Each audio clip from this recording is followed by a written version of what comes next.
Let's dig into metals right now because copper's trading at a record, continuing to climb after breaking above $13,000 a ton for the first time. Gold and silver coming off of their best annual returns in more than 40 years last year. For more on how to play the metals, let's welcome in Phil Streible, Blue Line Futures Chief Market Strategist, along with Bloomberg Intelligence Senior Commodity Strategist Mike McGlone. Guys, thanks for being here. Obviously, you throw Venezuela into the mix here of what's going on in the metals, but already we had obviously seen them perform. Mike, I want to go to you first. How are you thinking about Venezuela as it relates to copper, gold, silver, or is what's going on kind of ex-Venezuela? I think it's adding fuel to existing rallies in the metals. It's the revenge of the metals. The Bloomberg Metals Index was up almost 60% last year. The key thing is I think it's in the later stages of the bull market. So dollar per price copper around $6 a pound, silver up at $80 an ounce at the moment are pretty extreme levels. So typically in bull markets, you have blow off tops. And I think we're more likely heading to that way because we're getting to that up too much risk. The key problem with silver and this velocity of the rally is you can bring on supply in silver from your underwear drawer. And it looks very similar to like it did in 1979. And that peaked around 50 in 1980, lasted until 2025. So that's the risks in the metal that people call the devil's metal for a reason. It's highly volatile. So I'm quite worried about it getting towards a narrow blow-off top. I admit I've never heard it called the devil's metal. I like that. Phil, what about you? Do you think that there is a risk here that silver in particular has gotten a little overextended? No, I don't think so. I mean, I think that it's indicating that there's broadening in the precious metals and it shows the strength there. It gets the best of both worlds, the geopolitical hedge. It's got a supply-demand imbalance. It's silver's leadership in the metals reflects those rising industrial and investment demand along with cyclical momentum. The U.S. tariffs, there are some speculation that of new U.S. tariffs on copper and silver imports.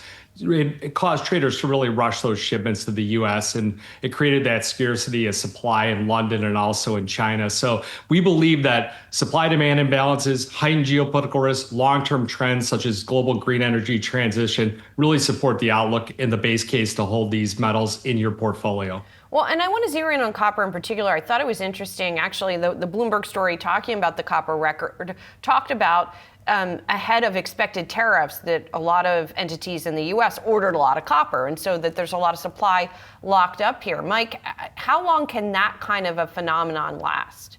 Well, that's the key thing about it. It's not a demand pull major factor from, say, China at the moment, which typically have been the major drivers of commodity bull markets for the last 10, 20 years. It's a supply constraint issue. It's being stimulated by artificial issues with tariffs. And also copper is a very autocorrelated commodity. The lessons of copper is you're supposed to buy it cheap and it's very risky to buy it at these levels. So I agree overall, metals belong in a portfolio.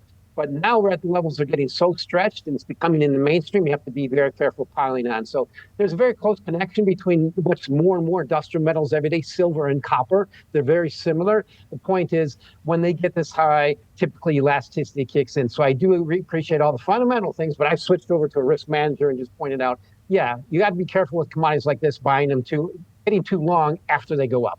Gotcha. Or if you're especially if you're just getting in now, I suppose. Phil, let's talk about gold for a moment. Are there implications of the action in Venezuela?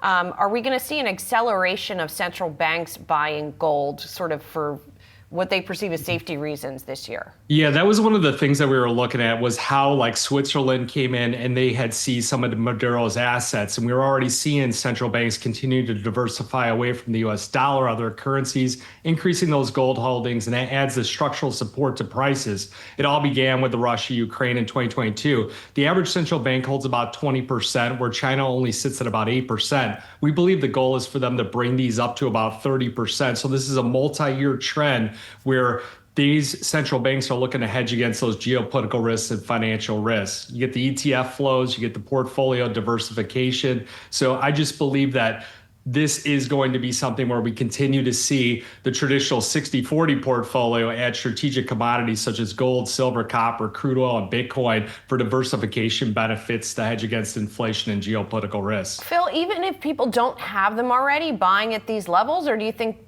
maybe they wait for different entry It's all about the It's all about the allocation. It's all about not chasing. I mean, who knows? We've got a lot of economic data coming out at the end of the week. What happens if all of a sudden the unemployment rate takes a big tick lower? You're going to see the dollar index strengthen. You'll see 10-year treasury yields, 30 years, the short end of the curve will rise. This curve will steepen or will flatten out, and it'll pull the rug on the gold market. And that's where investors will have their next opportunity to get in. We shall see, guys, and we'll circle back, I'm sure, and talk about metals as the year goes on. Phil, Mike, thanks so much. Thank you. Appreciate Thank it. you.